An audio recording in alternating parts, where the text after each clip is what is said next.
Yo, what's going on, guys? Welcome back to Of Heroes and Men. I got another book review for you here, Winning by T.S. Grover. I read this book right after I read Relentless. I did the other book review on that one. And I just want to get right back into it because this one I think was even better than Relentless was. The main concept of the book, it's called The Winning 13. So the Winning 13 are as follows. Winning makes you different and different scares people. Winning wages war on the battlefield in your mind. Winning is the ultimate gamble on yourself. Winning isn't heartless, but you'll use your heart less. Winning belongs to them, and it's your job to take it. Winning wants all of you. There is no balance. Winning is selfish. Winning takes you to hell, and if you quit, that's where you'll stay.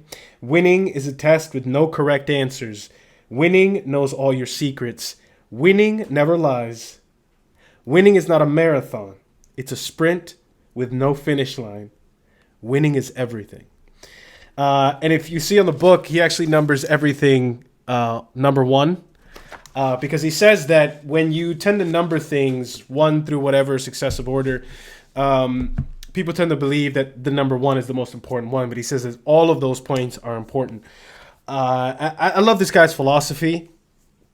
I love how unapologetic he is about winning, about champions, being a champion, of what it takes to be great, of what it takes to be successful. And it's really refreshing to see it and to hear it because it was really music to my ears, man. It woke me up to things inside of myself that I was sort of keeping hidden in dormant. It's one of the reasons why I started this YouTube channel. So for you guys that are watching right now, whether you're watching right after I release this video or you're watching 3 years from now, for me, I'm an actor, producer, writer, director. I've done it all in the industry. I've had some success, but I found that it was difficult to reach where I wanted to reach without the lack of control in the industry that I'm in as an actor. Basically, there's an old saying: "Hurry up and wait."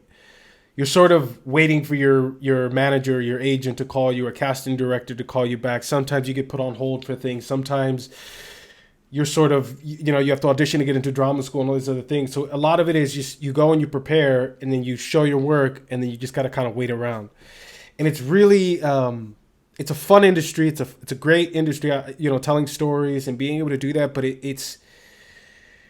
there's not much control in it. It's sort of, you got to be active in order to get work, but there is a lot of passivity into it. And for a guy like me, it's not for me. It took me a long time to come to that realization, that I don't really have the temperament for that. Where I always shined was in producing. I've been on a couple TV shows, Blue Bloods and FBI, and it took me like 11 years to get on those shows. I know friends that graduated from drama school and they got shows right away. But when I produced my own projects, when I produced Henry V, when I went to sell a micro series to a streaming network, when I wrote things, when I decided to go ahead and make myself the primary mover of my career, that's actually where I flourished. So I had the most success, the most money, the most accolades, and most people coming and being fans of my work and supporting my work. So there was something to that. But for a long time, I just sort of shoved it away because I wasn't an actor. I'm classically trained and I'm a stage actor and I do all these other things. And I thought I was above it to a certain extent. But I was also afraid of it, right? I was afraid of being the guy day in and day out, having everything on my shoulders. Although I like it a lot, I found that I when I was doing it and I had success, I ran into a lot of hate.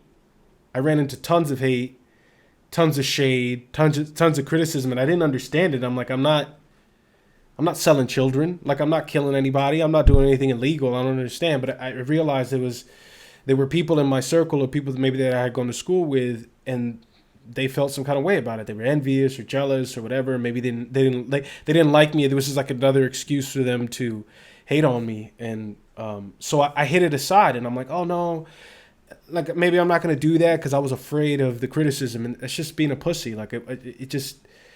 If you're given certain gifts, if God gives you certain gifts, like you got to go all the way. What am I going to live? 80 years maybe? I mean, the men in my family live a long time, so maybe 90, but the last 20 years, you're too old to do anything anyway. And so this book is extraordinary because it was like, it made winning a virtue. It made you say it was okay to be a winner. And I love that, man, because I'm all about it, man. Like I said in the previous video, Michael Jordan's my favorite basketball player of all time. And I always love guys like Julius Caesar, and I love Leonardo da Vinci and Thomas Edison. And Thomas Edison was just just a nasty dude. Like, great inventor, brilliant man, but he played dirty. And that's why we remember him today. And I think it's okay. I think it's great when you have that sort of like that nastiness to you, that sort of that edge. So anyway, going back to it, the other thing too that stuck out to me was the Winning 13, none of these rules or guidelines or whatever are any more important than the other. They're all important. And that's what I strive to do, is try to be holistic in my lifestyle. I tend to get really focused on one thing, and then I neglect all these other things, but we're one unit as a body. We're mind, body, and soul, or spirit, right? And so everything matters. Everything you do matters. How you do everything matters. Winning is not just what you do one day, it's what you do every single day, every single moment. And to hear it from a guy who trained probably the greatest athlete that ever lived, definitely the greatest basketball player of all time. And he talks about his relationship with Michael Jordan. And like when he was training Michael Jordan, like he was the boss. You think Michael Jordan was like, no, this guy was the boss. And because of that, because he had that sort of control, because he knew in that realm, wherever he was, maybe he wasn't the best basketball player, but he definitely was the best coach of basketball players and athletes. A guy like Michael Jordan, who epitomizes greatness, he trusted him. And in Relentless, he talks about when you're that relentless, when you're number one, you don't compete with anybody else. You compete with yourself. And that's actually something I heard Michael Jordan say. He was like, I don't compete with anybody else. I compete with me. And many other people, and I guess in the self-development space or whatever, talk about like, find a niche, find the one thing that you're better than everybody else at, and be the best at that. And I don't really know what mine is yet. I'm starting to discover it now, as I'm making these videos. But like, that's the key, right? That's how you stand out above the rest. That's how you win. And I love it. And with that said, man, it's like, get this book, get Relentless as well. They're quick reads.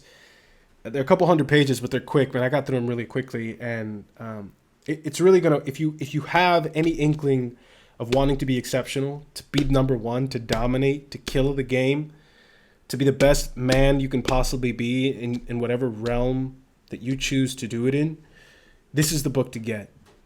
This and Relentless, and these two back to back, it's really gonna light a fire in you. If the fire was out anyway, and if it wasn't, it's just gonna. If your fire was already lit, it's gonna add more fuel to the fire. So look out for these book reviews. Get it on Amazon. If you like the content, you like what I'm saying, you like the message I'm giving, pass this along to other people. Hit the like button and subscribe. My channel is growing. I appreciate the love. Thank you. And I'm going to keep reading these books and bringing them back to you. Look out for other content that I'm going to put out. All right. Thank you very much. Have a great day, guys. Be good.